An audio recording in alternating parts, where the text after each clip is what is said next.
Hello guys, আমি সায়ন। আজকে দেখে নেব রেক্ট্যাঙ্গেল টুল এবং ভেক্টর শেপ। তাহলে দেরি না করে চলুন শুরু করা যাক আজকের ক্লাস।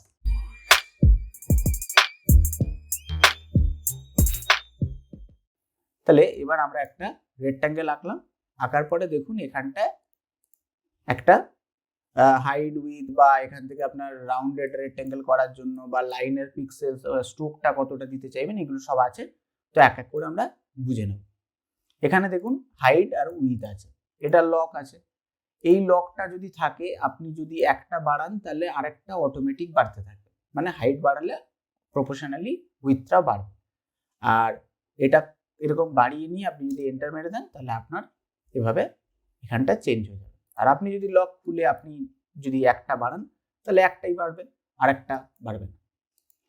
এরপরে আপনি এখান থেকে আপনার পজিশন চেঞ্জ করতে পারেন। এখানে ধরুন আপনি এক্স এর পজিশন চেঞ্জ করছেন, এখানে ওয়াই এর পজিশন চেঞ্জ করছেন, করে এন্টার মারছেন, তাহলে আপনার এক্স ওয়াই এর পজিশন এখান থেকে চেঞ্জ করা যাচ্ছে। আপনি যদি এখান থেকে রিসেট করে দেন তাহলে আবার আগের পজিশনে চলে আসবে। এখান থেকে যদি আপনি অ্যাঙ্গেল চেঞ্জ করতে চান তাহলে এভাবে অ্যাঙ্গেলও চেঞ্জ করা যাবে। আপনি যদি ফ্লিপ করতে চান এভাবে অবজেক্টটাকে ফ্লিপও করতে পারবেন। এরপরে আপনি এখান থেকে ফিল কালার চেঞ্জ করতে পারবেন। আমরা ইলাস্ট্রেটরে যেরকম স্ট্রোক কালার চেঞ্জ করতে পারতাম, এখানেও স্ট্রোক কালার আছে। তো আপনারা এখান থেকে স্ট্রোকও চেঞ্জ করতে পারেন। আপনি যত এখান থেকে পিক্সেলস বাড়াবেন আপনার স্ট্রোক এখান থেকে এভাবে বাড়বে, এভাবে বাড়বে। আমরা আপাতত এটা 0 করে দিচ্ছি। এভাবে স্ট্রোক আপনারা যে কোনো কালার দিতে পারবেন আর এখান থেকে আপনারা বাড়াতে পারবেন। এবার আপনারা চাইছেন ডটেড লাইন দিতে, তো এখানে একটা ডটেড লাইনও দেওয়া যাবে। এখানে আপনারা এখানটা রাউন্ডেড ক্যাপ চাইছেন, তাহলে দেখুন এখানে এরকম রাউন্ডেড হয়ে যাবে। সব অপশানই আপনারা যেটা পাথ টুল ইলাস্ট্রেটর ছিল, এখান থেকে পাথ টুলের সমস্ত অপশানই এখানে আপনারা পাবেন। এটা দেখুন মিডিলে, মানে এই যে মাঝখানটায়, এই যে মাঝখানে আছে দেখুন, এটা আমি যে এটা করব এটা ভেতরে চলে এলো। আবার এখান থেকে এটা যদি এটা সিলেক্ট করি এটা বাইরে হয়ে যাবে, মানে স্ট্রোকটা আপনার এই রেড যে লাইনটা যে বক্সটা আছে সেটার এজে মিডিলে থাকবে নাকি বাইরে থাকবে, তো এখান থেকে আপনি সিলেক্ট করতে পারেন বা মিডিলে এরকম ভাবে রাখবেন। তো এখান থেকে আপনার যে এজগুলো আছে সেগুলোর রাউন্ডেড হবে কিনা সেটাও চেঞ্জ করতে পারবেন। এখান থেকে যে কর্নার, এই যে কর্নারটা আছে এই কর্নারটা কেমন হবে, রাউন্ডেড হবে নাকি এরকম হবে, সেটাও আপনারা চেঞ্জ করে করে দেখতে পারেন। এরপরে আমাদের কর্নারটা টোটালটা যদি আপনি রাউন্ড করতে চান তাহলে এখানে দেখুন আমি যেই এখানে বা এখানে বা এখানে বা এখানে আমি যদি এখানটায় এরকমভাবে ড্র্যাগ করি তাহলে দেখুন একটা বাড়াচ্ছি আমার সবগুলো হয়ে যাচ্ছে, কেননা এখানে আমার লক করা আছে।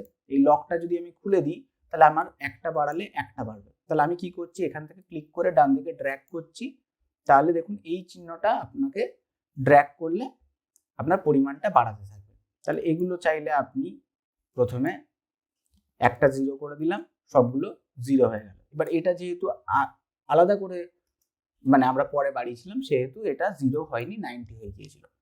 যাই হোক, আমরা এখন এটাকে 0 করে দিলাম। এবার লক ছাড়া যদি আমি এরকম ভাবে এটাকে 51, ধরুন আমি এটাকে 80 করে দিলাম, এটাকে 80 করে দিলাম, তাহলে এরকম ভাবে আমরা ডিজাইন করতে পারি। তাহলে আপনারা এটা লক করেও করতে পারেন বা এটা নর্মালও করে করে দেখতে পারেন। এবার একটা জিনিস দেখব, আমরা এটা ডিলিট করে দিচ্ছি। তাহলে আমরা এভাবে একটা রেক্ট্যাঙ্গেল আঁকতে পারি। আর যদি আপনি স্কোয়ার চান তাহলে আপনি শিফট প্রেস করে এভাবে আঁকতে পারেন। তাহলে আমি আরেকটা আঁকছি, এভাবে আঁকলে আরেকটা লেয়ার তৈরি হয়ে যাচ্ছে। তাহলে দুটো আপনি আঁকলে দুটো লেয়ার তৈরি হয়ে যাচ্ছে। এবার আপনি চাইছেন দুটো একই লেয়ারে হবে, তাহলে আপনি কি করবেন, প্রথমে একটা আঁকলেন, শিফট প্রেস করলেন, করে ক্লিক শুরু করলেন, ক্লিকটা যেই শুরু করলেন আপনি শিফট ছেড়ে দিন, দিলে আপনার যেরকম দরকার আপনি সেরকম ভাবে আপনি আঁকলেন। আঁকার পর দেখুন তাহলে আপনি কি করছেন, প্রথমে একটা আঁকলেন, শিফটে ক্লিক করলেন, ক্লিক করে যেই আঁকতে শুরু করলেন তখন শিফটটা ছেড়ে দিলেন, তাহলে আপনার এরকম একই লেয়ারে দুটো আঁকা যাবে। এবার আপনি যদি শিফট প্রেস করে থাকতেন তাহলে কি প্রবলেম হতো? আপনি একটা এঁকেছেন, এবার শিফট প্রেস করে আরেকটা আঁকছেন, তো ওটা তো ওই লেয়ারে ঢুকে যাবেই, কিন্তু তার সঙ্গে আপনি স্কোয়ার আঁকবেন, মানে যত বড়ই করুন না কেন আপনার স্কোয়ার হয়ে যাবে, কারণ আপনি শিফট প্রেস করে আছেন। শিফটের ক্লিক আর শিফট একসঙ্গে থাকলে প্রপোর্শনালি আপনার এটা তৈরি হয়। এরপরে আপনি আরেকটা জিনিসও করতে পারেন, একটা আঁকলেন, শিফট প্রেস করে এরকম যদি আঁকেন তাহলে দুটো একসঙ্গে জুড়ে যাবে, এভাবে আপনার দুটো একসঙ্গে জুড়ে যাবে। এটাও শিফট প্রেস করেই করা হলো।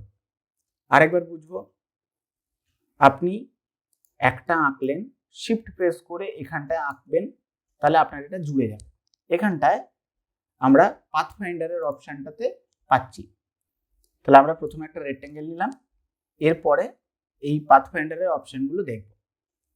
আমরা যদি শিফট প্রেস করে থাকি, প্রেস করে এভাবে যদি আপনি এটার উপর আঁকেন, তাহলে আপনার এটা ওয়েল্ড হয়ে যাবে, মানে এটা এখন একটাই একটা অবজেক্ট।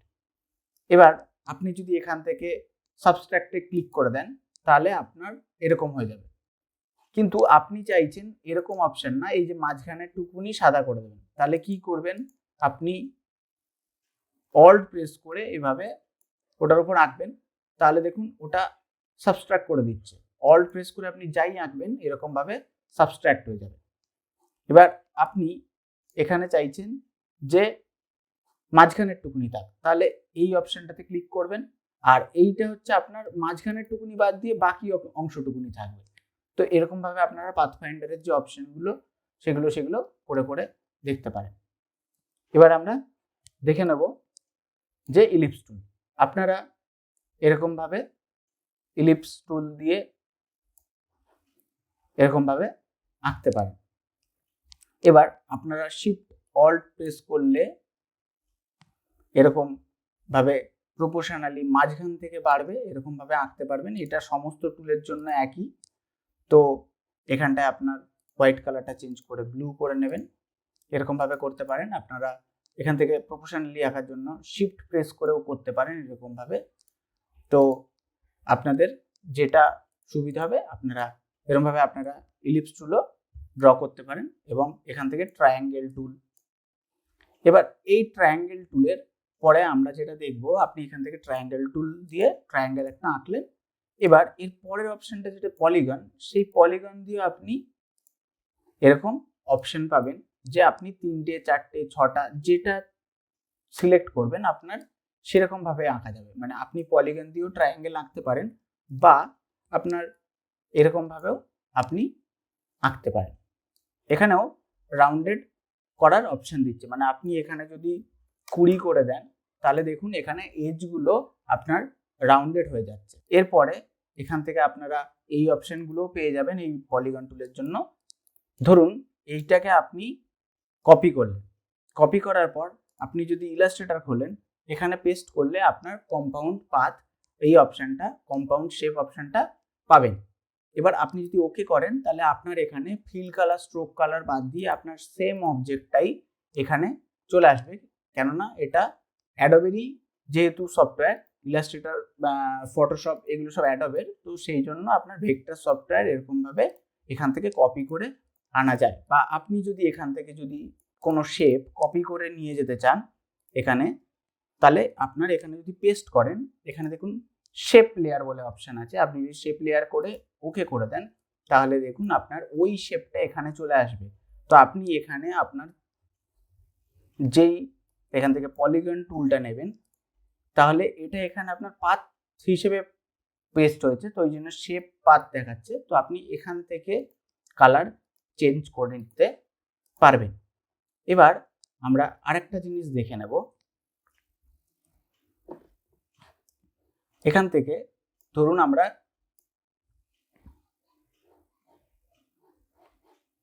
এরকম ভাবে একটা বক্স নিলাম, এই বক্সটার ধরুন আমরা এই কোণাটা একটুখানি পার্সপেক্টিভ চেঞ্জ করব। এখান থেকে যদি আপনি ডাইরেক্ট সিলেকশন টুল নেন তাহলে আপনি ধরুন এই কর্নারটা ধরলেন, ধরে এরকম ভাবে আপনি ইলাস্ট্রেটরের মতন চেঞ্জ করতে পারবেন, কিন্তু এটা আপনাকে পাথে পরিণত করবে।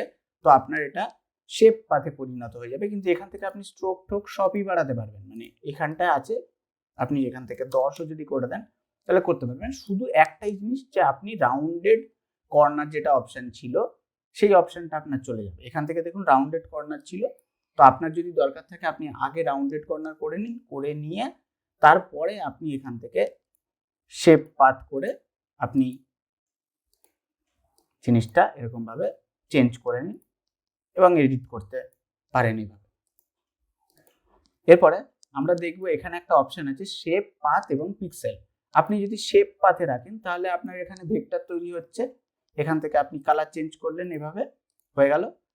এরপরে আপনি যদি পাথ নেন তাহলে আপনি এরকম আঁকবেন, কিন্তু আপনার এখান থেকে শেপ পাথ তৈরি হবে। আপনার কিন্তু এটার মধ্যে মানে কোনো কালার নেই, মানে আপনি কালার দিতে পারবেন না। দেখুন এখানটায় আপনি যদি যান শুধু পাথ তৈরি হচ্ছে। আপনার পাথে যদি যান এখানে দেখুন ওয়ার্ক পাথ বলে তৈরি হচ্ছে, তো এটা একটা পাথ। আর এর পরের অপশনটা হচ্ছে যদি আপনি যান এখান থেকে পিক্সেলসেও করতে পারেন, মানে আপনি এখান থেকে যদি একটা লেয়ার নেন, নিয়ে যদি এরকম আঁকেন তাহলে দেখুন আপনার হোয়াইট কালার যেহেতু ছিল, আচ্ছা আমরা কালারটাকে চেঞ্জ করে নিই বুঝতে সুবিধা হবে।